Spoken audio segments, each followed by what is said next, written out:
এই ফোন সাথে ফোন আছে আমি বলি আর কি ওখানে আমি গিয়েছিলাম যে আমি সকাল থেকে রাত থেকে আমি খবর পাচ্ছিলাম মঙ্গলা প্রদা যে বুথটাতে আমাদের যারা বিজেপি যারা আমাদের সমর্থক যারা আছে তারা ভোট দিতে পারছে না এবং ওখানে যেহেতু ভোট দিতে পারছে না তো আমি গিয়েছিলাম যে ওনাদেরকে সাহায্য করার জন্য ওরা যাতে ঠিকঠাকভাবে ঠিকভাবে ভোট দিতে পারে তাই জন্য ওখানে গিয়েছিলাম। কিন্তু ওখানে গিয়ে দেখলাম যে আমার উপরে পাথর ছড়া হচ্ছে, আমাকেই তাড়া করা হয়েছে, ঠিক আছে, এবং লাঠি সোটা দিয়ে আমাকে তাড়া করা হয়েছে। তো আমি মানে এজ এ ক্যান্ডিডেট হিসাবে সেখানে সেফ নই এবং সেখানে যে আমাদের যারা যারা সাধারণ যারা লোকজন তারা কী করে সেফ থাকবে এবং এই কথাটা আমি বারবার করে আমি ডিএম স্যারকেও বলেছি এবং হচ্ছে যে এখানকার যে পুলিশ প্রশাসনকেও বলেছি, ভিডিওকেও বলেছি, কোনোরকম এভিং কুইক রেসপন্স টিম যাতে আসে, এখনও পর্যন্ত কুইক রেসপন্স টিম নেই। আমি না হয় এখানে হসপিটালে চলে এসেছি, এখনও এখানে সেফ নেই, ওরা হয়তো এখানে চলে আসতে পারে।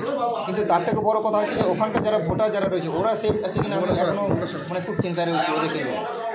ওখানে অবশ্যই টিএমসি আশ্রিত রোহিঙ্গা বাহিনীরা করেছে, টিএমসি আশ্রিত রোহিঙ্গা বাহিনীরা করে, আমি দায়িত্ব নিয়ে বলছি আর কি, যে ওখানে রোহিঙ্গা রয়েছে, সেই 100-200 রোহিঙ্গা পুরো লাঠি সোটা নিয়ে আমাদেরকে তারা করেছে।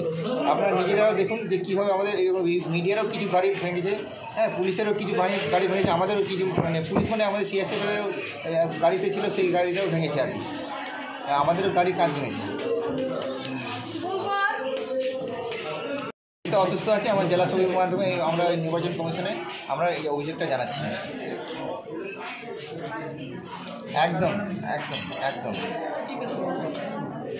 না না, একেবারেই পাচ্ছে না। এটা আপনারা লাইভ দেখতে পেয়েছেন বলে আপনারা এটা বুঝতে পারছেন, এখানে লাইভ আছে বলে ফুটেজটা রয়েছে বলে আপনারা জানতে পারছেন। কিন্তু অনেক জায়গায় হচ্ছে যে আমার কাছে ফোন আসছে, সেখানে যে আমাদের যে বুথ এজেন্ট যারা আছে ওদের ছেলেগুলোকে ওদেরকে মারা হচ্ছে এবং আমি বারবার করে পুলিশ প্রশাসনকে বলছি, কিন্তু কোনো রকম এনারা কিন্তু সেই ইয়েটা দিচ্ছেন না, গুরুত্ব দিচ্ছেন না। কিন্তু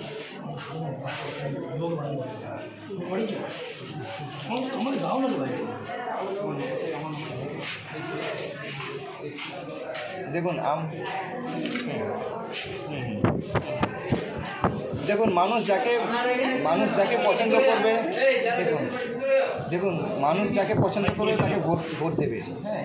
কিন্তু সেখানে যে পুলিশ প্রশাসন যদি মানে কিছু একাংশ পুলিশ প্রশাসন যদি টিএমসির হয়ে কাজকর্ম করে তাহলে মানুষরা কীভাবে স্বাভাবিকভাবে ভোটটা দিতে পারবে বলে আজকে আমি বারবার করে আমি বললাম যে আপনারা ওখানে কুইক রেসপন্স টিম পাঠান, আমি যাচ্ছি, আমার উপরে অ্যাটাক হতে পারে, আমি বারবার করে বলছি, তারপরেও এটা করা হয়নি, তারপরে এই সমস্যাটা তৈরি হলো। আপনারা লাইভ দেখুন, ওখানে ইভিন আমাদের মিডিয়া বন্ধুরাও ওদেরও অ্যাটাক করা হয়েছে, সিএসএফ জওয়ানদেরও অ্যাটাক করা হয়েছে। যে এটা যদি হয় তাহলে কী করে হবে? জাস্ট এই জায়গাটাকে কিছু জায়গায় এখানে মিনি পাকিস্তান করে রাখা হয়েছে আর কিছু না।